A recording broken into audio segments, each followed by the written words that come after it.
Kalau ngomong apakah mungkin terjadi lagi? Mungkin. Apakah bisa dihindari? Bisa. Anda harus lebih berharga daripada yang bisa dilakukan AI. Upskill dirimu. Ini masalah terbesar di Indonesia adalah kita semua pengen mengubah tapi tidak mau berubah. Ini investment yang bagus buat negara daripada tunjangan yang gak jelas. Anda harus nyaman hidup dengan informasi yang tidak ketahuan seberapa tingkat benarnya. Saya kasih kata kunci, Anda cari di... Perkenalkan, nama saya Rizky Pratama. Langsung ke pertanyaan aja ya. Oh, Wera mau buku atau mau kahanan? Ya benar, mau kahanan yang mau saya bicarakan soal itu. Tadi kan belajar dari pengalamannya. Melihat kondisi sekarang kan di 2025 menarik ke belakang mungkin di era 98 mungkin ya. Ya. Walaupun saya lahiran 99, tidak mengalami... Wah, telat setahun ya. Lahir. Tanpa rada gasik. Tidak mengalami hal itu, mungkin lebih ke cerita bapak, ibu atau banyak hal. Apakah hal-hal ini akan terulang kembali? Karena ya itu, yang 98 mungkin mahasiswa ikut mendemonstrasikan ya. Itu di sekarang masuk ke DPR pun sama aja. Yang dulu menyuarakan untuk kebaikan sekarang masuk ke DPR sama aja. Apa yang sekarang menyuarakan mahasiswa menyuarakan untuk kebaikan ketika besok diberi jabatan apakah sama aja? Izin bertanya, nama saya Supriyadi dari Bojonegoro. Sebagai masyarakat biasa, akhir-akhir ini kesejahteraan selalu menjadi polemik bagi Gen Z terkait pengangguran ataupun banyaknya PHK. Karena pemerintah sendiri itu kalau ada masalah tidak mencari solusi tapi malah mengganti indikatornya. Masa 20.000 per hari itu sudah dianggap kaya. Wah, terus seperti apa orang kaya gitu? Masa 3 juta sudah super kaya kan? Lucu kan? Nah, kalau terkait literasi, bagaimana kita mau memikirkan beli buku kalau kita sendiri besok mau makan apa bingung. Kesejahteraan itu di Indonesia cuma dipelihara untuk 5 tahunan. Nanti supaya ngepilih dikasih amplop. Kan tujuannya itu. Kita supaya tidak cerdas itu. Karena tingkat literasi kita sendiri menurut PISA itu 60 dari 70 negara. Kan sangat miris dengan katanya pertumbuhan ekonomi 4 besar dunia kan sangat jomplang sekali kan. Saya Ramadan Dwi Setiawan. Kebetulan saya mahasiswa akhir yang ya ampun belum lulus-lulus juga. Yang ingin saya tanyakan kebetulan ringan saja sesuai dengan yang tadi sudah dibahas oleh Mas Abrang terkait dari literasi ini kan tujuannya untuk kita berusaha memahami apa yang dirasakan dari penulis dengan situasi yang dialaminya. Nah, kalau yang ingin saya tanyakan bagaimana cara untuk memastikan apakah yang kita pahami itu memang benar-benar sesuai dengan apa yang dialami penulis. Karena tadi kan kalau tidak salah kan sudah dianalogikan semisal ada 10 orang masuk hutan, yang satu diterkam macan. Nah kita kan nggak tahu faktor apa satu orang itu tadi masuk hutan diterkamnya kenapa. Bisa jadi kan karena dia ngambil anaknya macannya itu atau biasa jadi dia kenapa. Mungkin seperti itu. Terima kasih. Diurut aja berarti ya. Dari yang pertama, apakah akan terjadi lagi? Untuk bisa menjawab itu, Anda harus tahu mekanisme apa yang terjadi. Game teorinya gimana sih? Sebab bisa macam-macam. Tapi kalau Anda ngelihat urutannya tuh sama. Pertama terjadi keresahan. Anda pernah itu enggak? Pernah jerawatan enggak? Pernah jerawatan ya, kita pakai analogi jerawat aja. Sebelum mencotot keluar isinya, yang terjadi pertama adalah meradang. Kalau dalam bahasa sosiologi itu disebut sebagai emergence. Keresahan terjadi di mana-mana nih. Sebabnya macam-macam, ada yang kurang kerja, susah cari kerjaan, ada yang pajaknya naik, ada yang goro-goro cangkeme, pejabat-pejabat, whatever lah. Resah nih. Resah itu selalu butuh output. Seperti apa sih? Semua orang resah itu seperti balon yang siap meletus. Untuk bisa menjadi wave besar, itu butuh satu alasan yang sama. Untuk satu alasan untuk rally, bareng-bareng. Oke. Rally bersama, cari momentum. Yang terjadi adalah momentum misalnya kemarin 25 Agustus, momentumnya itu. Tapi itu belum menjadi kejadian massal. Semua satu Indonesia belum akan jalan sebelum ada satu trigger di mana itu lebih tinggi daripada negara, daripada hukum, daripada apapun. Yaitu matinya satu orang. Ketika urusannya sama nyawa nih, keresahan yang berbeda-beda, alasannya beda-beda, ini ketemu jadi punya satu bendera sama. Sehingga wave-nya jadi satu nih. Kita gelombangnya jadi satu, terjadilah ledakan seperti itu. 98 ada Trisakti. Mahasiswa Trisakti yang meninggal. Kemarin ada ojol. Selalu ada seperti itu. Oke.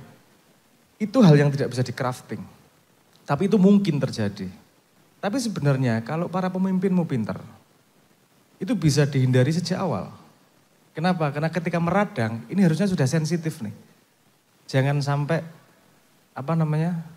jerawatnya meledos oleh si salep disembuhkan. Yang terjadi sekarang bukan keresahannya yang dihadapi, tapi dimisdireksi. Ada berita A, berita B, berita. Kalau Anda memperhatikan ketika ramai kemarin apa berita yang coba didorong? Ada yang cerai, ada yang apa, itu mencoba memecah ombak nih. Tapi kalau udah sampai sebuah titik di mana ada yang mati, sudah susah mecah ombaknya nih. Makanya seharusnya sebelum itu harus keresahannya diredam, harus dijawab keresahannya. Problemnya kemarin adalah kita lihat terlalu banyak, ini sosial media, dinamikanya berbeda dengan 98. 98 itu bisul, dudu jerawat. Karena dawa banget, keresahannya tuh panjang banget keresahannya, cari kesempatannya susah, gradasinya lambat. Sampai ada sebuah momentum demo, ada orang meninggal, ada bendera bersama, obah bareng, yang punya kepentingan, yang punya duit, Anda nggak tahu duit yang bergerak berapa di situ, untuk membiayai support terus untuk uang-uang setiap hari di situ. Jadi kalau murni organik juga nggak mungkin. Iki arek-arek sing demo ki butuh mangan kabeh, butuh nyambut gawe, butuh kuliah, untuk bisa bertahan di situ harus ada yang nyupport juga, tentu saja. Siapa yang nyupport? Yang punya kepentingan bersama untuk tujuan itu. Bedanya 98, tujuannya satu, sederhana. Wantah, Pak Harto turun. Sekarang tujuannya siapa targetnya? 17.8, good. Tapi kalau pertanyaannya gini, saya kalau mau rembuk 17.8 sama siapa? Siapa yang mewakili 17+8 itu? Yang terjadi sekarang adalah sosial media nih. Kemarin itu cepat banget naiknya, itu karena sosial media. Kalau Anda belajar, cari yang namanya OWS, Occupy Wall Street 2011 September. Kejadiannya gimana, mulainya gimana, meledaknya gimana, endingnya gimana. Anda cari, Mei 2011 di Spanyol, 15M namanya, nama pergerakannya. Lihat mulainya gimana, pertengahannya gimana, endingnya gimana. Jadi kita belajar pola. Ketika Anda bertanya, apakah ke depan mungkin terjadi seperti ini? Sangat mungkin kalau selama pemimpinmu masih pokok. Anda coba lihat kemarin yang ngomongnya sembarangan, ngomongin rakyat. Sesederhana gini, bedain dong dengan rakyat jelata. Itu dia mau berargumentasi kayak apa, itu nyakitin, whatever. Itu membuat radangnya jadi semakin besar. Ini bukan urusan salah benar. Ini manusia Indonesia itu mayoritas adalah emosional. Artinya ketika ada kalimat seperti itu panas nih. Ada kesempatan untuk iso melu ngaplok, melu ngobong, melu bandem. Nek wis bareng-bareng mesti melu. Mob mentality seperti itu, tinggal ono sing mulai. Ono sing mulai siji. Nah, yang mulai ini biasanya siapa? Karena ada pertanyaan gitu. Ini adalah bagian dari dinamika kekuasaan. Jadi saya tidak, kalau ngomong apakah mungkin terjadi lagi? Mungkin. Apakah bisa dihindari? Bisa. Jadi yang Anda lihat sebenarnya, demo itu simptom. Demo itu adalah gejala. Saya nyebutnya gejala, walaupun itu kejadian, itu gejala. Itu gejala dari ketidakpuasan masyarakat terhadap governance, kan gitu. Di Jogja kemarin ada Maret-Maret gitu yang keluar buka pekerjaan 4 slot yang datang 700. Dan salah satu menteri sing katakuri kuwi sing dudu cah sing One Piece ra paham kuwi. Salah satu menteri katakuri ngomong, "Oh, kamu tuh kurang introspeksi diri, cari pekerjaan enggak susah gitu." Pekerjaan itu masalah internasional. Saat ini masalah internasional. 3 bulan yang lalu Microsoft mengeluarkan 9.000 orang dari pekerjaannya. Banyak di mana-mana. Dan ini disebut sebagai inflasi. Inflasi dari pekerja. Kenapa? Karena banyak entry level pekerjaan yang bisa digantikan oleh AI. Artinya untuk Anda mendapatkan pekerjaan, Anda harus lebih berharga daripada yang bisa dilakukan AI. Upskill dirimu. Ada kalau Anda lihat polanya sebelumnya, sudah terjadi. 20 tahun industri pedati, hanya 20 tahun, itu fully digantikan oleh industri mobil. Banyak pekerjaan yang hilang, tapi yang mampu upskill itu pindah ke dunia baru. Artinya responnya seperti apa kita. Nah gini, gimana memecahkan masalah itu agar tidak terjadi lagi? Ini masalah terbesar di Indonesia adalah kita semua pengen mengubah tapi tidak mau berubah. Tidak mau mengubah tapi tidak mau berubah. Karena sebenarnya mengubah itu kalau Anda berubah, itu akan berubah sendiri yang di atas. Sederhana kok. Yang milih para DPR itu siapa sih?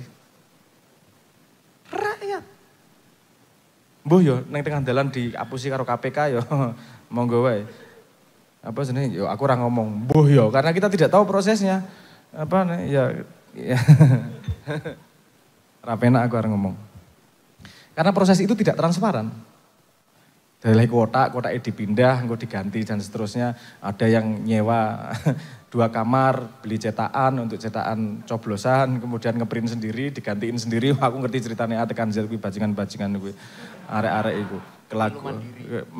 Teknologi seharusnya bisa membantu untuk kejujuran itu. Tapi nomor 1 pertama adalah kita harus mau berubah untuk milih yang beneran. Jangan milih berdasarkan wani piro kan. Kalau kemarin ketika pemilu saya ditanyain, kalau saya dikasih duit gimana? Jawaban saya, terima duitnya. Tapi jangan mempengaruhi pilihanmu. Kenapa? Karena dangerousnya gini. Kita tuh, Indonesia itu udah hidup dengan darah najis, mohon maaf. Ngomong gitu. Coba, sekali pemilu, itu yang turun berapa? Dari atas ke bawah itu yang turun berapa? Lebih dari 1.000 triliun. Untuk bayar-bayaran itu. 1.000 triliun itu trickle down cara yang tidak baik, tapi itu membuat ekonomi di bawah bergerak. Karena kemudian ada duit di bawah untuk melakukan transaksi ekonomi. Kalau itu tiba-tiba dipotong, ada satu mekanisme besar trickle down 5 tahunan yang dihentikan. Dangerous juga, nggak segampang itu. Kita wis kadung, kesuwen pakai metodologi ini, sehingga hidup life cycle masyarakat kita tergantung itu juga. Tapi saya punya harapan gini, teman-teman Gen Z itu punya akses terhadap informasi sangat banyak sekarang. Punya teknologi sangat memudahkan. Artinya dan kemudian sekarang sudah 63% kalau nggak salah pemilihnya adalah milenial Gen Z. Dan ini akan semakin banyak ke depannya. Ini yang akan bisa membuat perubahan adalah konco-konco muda. Bukan dengan pengen mengubah, tapi pengen berubah. Itu alasan yang sama ketika Anda bertanya, dulu meneriakkan kebenaran ketika di atas kok jadi busuk juga. Karena mereka belum pernah dites kalau di depan matanya ada duit 1 miliar. Kalau uang kire itu komplain terhadap moral mudah. Kalau ada kesempatan itu jadi benar-benar dites yang namanya keteguhanmu, integritimu. Kuncinya apa? Berubah, bukan pengen mengubah. Kalau kamu membuktikan dirimu berubah, kalau dirimu sudah berubah, pada posisi apapun akan tetap stabil, tetap akan konsisten. Jadi Indonesia akan otomatis berubah kalau penduduknya berubah. Kita tuh tunjuk-tunjukan nyuruh mengubah, tapi dirinya tidak mau berubah. Itu problem utama besarnya seperti itu. Wes jawabanmu gitu ya, aman ya. Anda perlu belajar life cycle dari movement seperti apa, pressure point seperti apa, dan seterusnya. Ini bagian dari game teori. Tadi ada OWS 2011 September, ada 15M pergerakan di Spanyol. Itu semua gara-gara ekonomi problemnya. Keresahannya apa, meledaknya apa. Istilahnya, Anda kan semua pegang itu nih, ya, pegang AI. Istilahnya bisa Anda gali. Emergence-nya seperti apa, coalescence-nya seperti apa, birokratisasinya apa, decline-nya apa. 4 kata kunci itu. Anda akan tahu pergerakan yang sekarang ini akan kemana nih. Akan kelihatan. Karena polanya sudah, dari kemarin sudah. Oke, yang kedua, Anda susah cari buku. Anda kenal yang namanya perpustakaan toh? Oh, Parani. Oh. Oke, itu apa? Nomor 1 dari sudut pandang Anda gitu. Parani, jilih, konco, itu mudah. Tapi itu nggak adil buat penerbit. Pada penerbit saya harus ngasih tahu sesuatu juga. Anggap apa namanya? Obrolan dia, komplain dia adalah feedback dari pasar. Ternyata demand pasar itu bukan big investment terhadap buku. Buku yang investnya besar, artinya risknya besar. Coba dikecilin risknya. Contohnya ngambil Shonen Jump misalnya. Shonen Jump-nya di tahu ya? Naruto, One Piece, Berserk semua naiknya di Shonen Jump. Shonen Jump adalah bulanan kalau nggak salah. Ada bulanan rilis di mana di situ ada snippet kecil-kecil tentang komik, orang bisa langganan, investmentnya kecil, tapi kemudian kalau dia mau invest lebih besar, pengen lebih tertarik, jadi masuk ke bukunya. Jadi harus ada jembatan itu juga. Misalnya belajar dari Apple. Keberhasilan Apple adalah membuat produknya dari produk teknologi menjadi produk lifestyle. Itu sangat tidak mudah itu, membuat produknya jadi lifestyle. Anda beli HP, beli iPhone, itu urusannya bukan bisa nelpon. Urusannya kalau sama temanmu nggak malu gitu saja. Itu bener-bener tertipu kan. Nih, rata-rata statistik di dunia mengatakan gini. Orang beli HP itu hanya menggunakan 5% dari full kapabilitasnya. Cuanggiye koyo ngono jane. Yang dipakai itu cuma 5%. Artinya 95% itu hanya urusan gaya hidup. Gimana perusahaan teknologi yang menjual teknologi bisa menjadi gaya hidup? Orang bakal mati wisan. Wong kowe beli bukan karena barangnya kok. Kamu beli karena conformity dari temanmu. Itu bisa dibuat dalam buku. Contohnya sederhana, kalau Anda mau gali lebih lanjut, ini ada ilmunya. Kata kuncinya oktalisis. Anda cari ilmunya itu. Itu bagaimana membuat ada 8 jenis motif. Ini perkembangan dari Maslow. Ada Maslow, 24 drive, kemudian oktalisis. Ada cara untuk membuat orang mau berbuat sesuatu. Ada beberapa motifnya. Ada motif epic meaning, ada motif uncertainty. Motif uncertainty itu judi. Motif uncertainty itu Zeus gue apa sih? Slot, jenenge slot itu pakai motif tertentu, uncertainty sama scarcity. Itu pakai tekniknya itu. Nah kalau misal buku bisa dengan jualan buku, ini berarti yang didemand di sini adalah, ayo energinya tidak hanya ngomong orang untuk suruh beli buku, tapi membuat inovasi juga nih. Gimana jualannya ke ke orang-orang agar investmentnya direndahkan dan value-nya tidak hanya urusan buku dan ilmunya, ditambahin sedikit urusan pride misalnya. Contoh sederhana nih, Anda ketika masuk ke rumah orang, ada lemari di belakangnya ada bukan buku, piala-piala, piagam, sok-sok buku, ngapain? Taruh di ruang tamu. Pasif pamer, ya kan? Pamer pasif, iya pamer tersebut. Loh, itu motif dari human itu. Dia pengen menunjukkan posisinya, motifnya memang pengen pamer, tapi nggak pengen kelihatan pamer. Oke, pasif, taruh di belakang. Itu yang terjadi dengan followermu dan subscribermu. Kamu gunakan untuk apa? Untuk pasif pamer, positioning sosialmu kayak tinggi berdasarkan itu. Itu ukuran yang sudah ada. Buku, dunia buku, ini ekosistem yang cukup besar untuk bisa membuat sistemnya sendiri, valuable-nya seperti apa. Sehingga beli buku tidak hanya urusan ilmu, tapi juga urusan lifestyle, juga urusan conformity, juga urusan delok iki, bukuku cok. bisa gitu. Beri kesempatan orang untuk secara eksplisit menggunakan apa yang dia beli untuk sebanyak mungkin manfaat dalam hidupnya. Bu Anda nggak setuju manfaatnya ya apa-apa, dia untuk bangga karo kancane monggo. Karena urusannya penjual itu banyak yang beli kan gitu, ngomong pragmatik baik ya aku. Artinya sebenarnya kalimat dia merupakan input yang luar biasa buat yang jualan. Ternyata daya belinya terlalu besar ya investmentnya. Gimana nih membuat investmentnya kecil nih? Monggo pelajari Blinkist. Tak ngomong kiki. Coba pelajari Blinkist, pelajari beberapa produk di mana dia bisa menurunkan investment. Orang jadi ada path lebih kecil pathnya untuk bisa langkah sampai ke big investment. Ini saya sebenarnya input ke dia. Untuk kue, karena aku membanggakan, kue input untuk para penerbit loh. Untuk kue dolanan yang perpustakaan, Cok. Asli. Itu perpustakaan itu fungsinya memang untuk orang-orang sing kere. Itu negara membuat saya sudah 10-15 tahun bikin usul sama perpustakaan itu. Usul sama perpustakaan. Perpustakaan kerjasama sama pos. Kenapa? Kalau kamu kerjasama sama pos, semua perpustakaan Indonesia jadi satu sistem, connect satu sistem. Kamu bisa pinjam sebuah buku secara digital, akan ketahuan misalnya bukunya di Medan.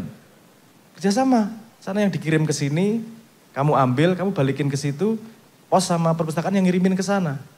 Itu yang paling bisa melakukan itu sebenarnya, yo sing gawe regulasi DPR jane. Tapi ya gue milih DPR ya pokok oke. Apa sih medoke meneh misalnya. Kita turunkan lagi misalnya. Oke, yang punya inisiatif adalah perpustakaannya misalnya gitu.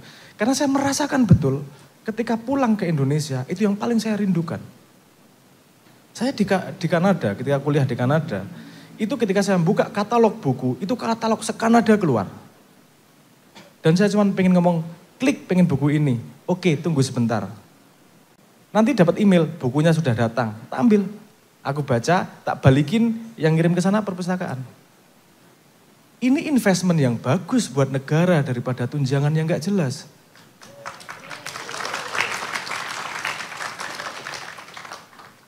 Fucking idiot. Oh, sorry.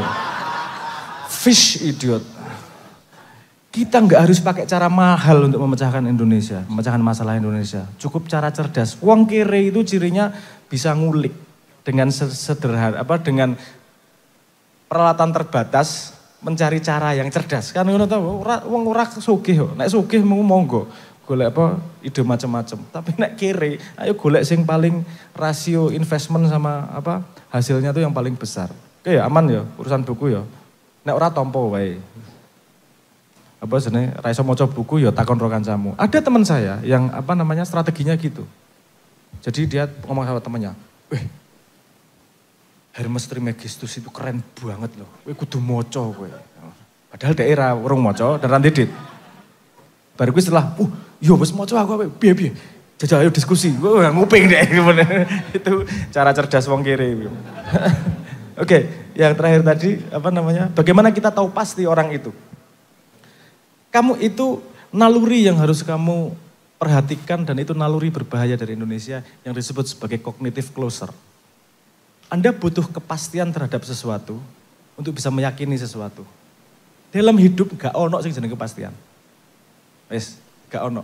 Anda harus nyaman hidup dengan informasi yang tidak ketahuan seberapa tingkat benarnya. Saya kasih kata kunci Anda cari di AI gue.